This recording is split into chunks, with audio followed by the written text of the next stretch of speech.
Right. Good day. Good to be talking again. Today is the first of the Westward Expansion module and notes.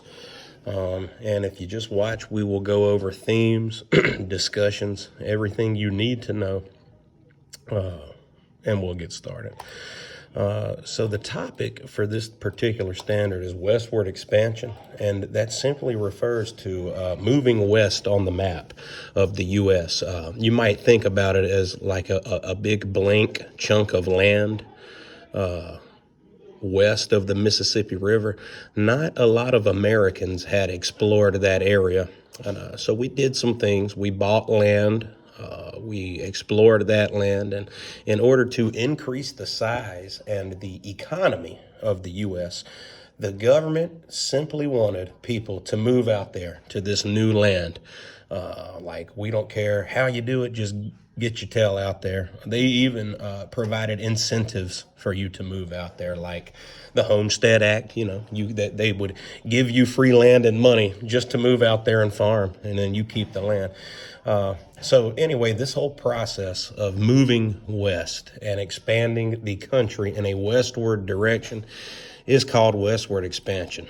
And as you can see, the cursor here, this is the Louisiana Purchase. Everything from this line that way, nobody really lived in this. Okay, and so the government basically paid people to move out there, and that's how the West was born, and that's where westward expansion comes from. No need to cover Mexican-American War. That's how we got a large portion of this territory. Where we do need to focus some of our efforts is on the topic of manifest destiny. A lot of people will tell you, it wasn't right that we took from the Indians, the natives. The land was theirs. We stole it, But people who justify taking the land believe in this thing called manifest destiny. They truly believe that their Lord, their God, destined them to take that land regardless of who was there. And so this was just a way that people kind of got away with taking the land from the natives, if you will.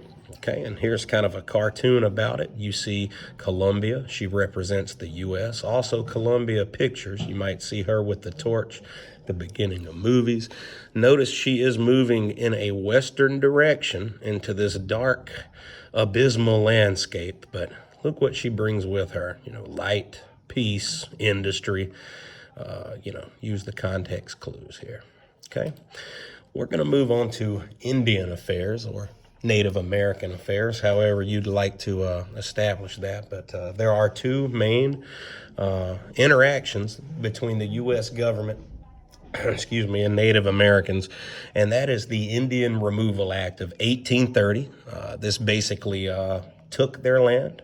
Okay, and then the Dawes Act of 1887 established reservations, smaller plots of land that you can move on to according to tribe. Okay, Trail of Tears, should be familiar with this from your junior high. And we also need to discuss assimilation. Simplest way to put it was the white government tried to get Native Americans to ditch their culture. In other words, we want you and your Native American children to stop your way of life and live like us. You'll no longer hunt, fish, cook, and clean outside. You'll go to a store. You'll buy cattle. You'll dress appropriately. You'll go to school. All of these things. And a lot of them simply were not cool with it. But nonetheless, the term for this, where we are, when I say we, when the U.S. government is attempting to pull them into their own style of culture, that is called assimilation. And speaking of culture, a big part of Native American culture was the buffalo.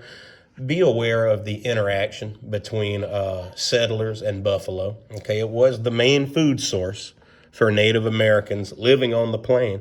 And keep in mind that these settlers, the white settlers moving in, wiped out most of those buffalo. Okay, another thing that did this was the railroad. These buffalo live in the great open plains. So if you put a railroad through that ecosystem, these buffalo scatter, or, and they don't come back sometimes, or perhaps the the train workers, killed a lot of these buffalo for their own reasons.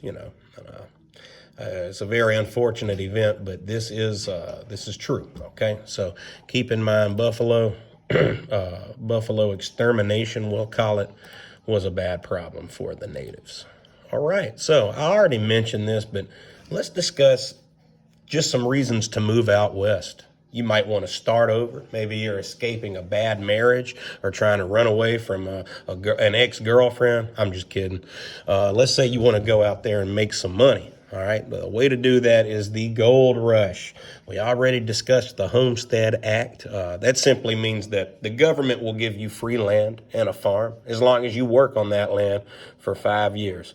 We discussed that already, but let's focus on gold rush. All right. Gold at the time was the most precious metal, pretty much. The one that everybody is after, the one that, currency, it was used as currency. And so gold was discovered out west, San Francisco and other areas.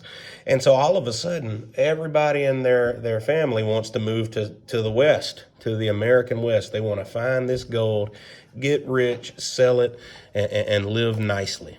Okay. The government actually gave you free permits. And if you had a mining company, if you started a mining company, the government might give you a free mining permit. Normally, you would have to pay to work that land, but they say, you know what? We're trying this westward expansion thing. You don't even have to pay. You just go out there. Okay. They did the same thing to the railroad companies. All right. If you normally wanted to build a railroad through someone's land, of course you'd have to pay that person, right? There's laws about it, but the government just threw that out, man. And then in the Wild West, they just said, look, if you got the railroad, come build it. We'll let you do that for free. We're trying to speed this process up.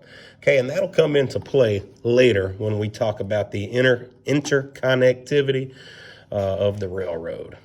Okay, so let's keep in mind that there were a lot of foreign laborers who came here, who migrated mainly from China. Okay, and the entry point for this is, and make note of this, Angel Island, California. Okay, speaking of those same immigrants, it was the Chinese immigrants that I just mentioned. A lot of those immigrants worked on the railroad. Okay, and because of this mass influx of cheap immigrant labor, that railroad was built very, very quickly. And as you can see, now you can go from New York all the way to San Francisco on a train. Okay, so literally you can cross the continent because that is the Transcontinental Railroad. Okay, and again, I said Chinese, but you did have other groups, trying to come in and work on the railroad and mine for gold and things like that. But that is the main group. Okay, so this will conclude the lesson on manifest destiny and westward expansion. Until I see you again, good luck.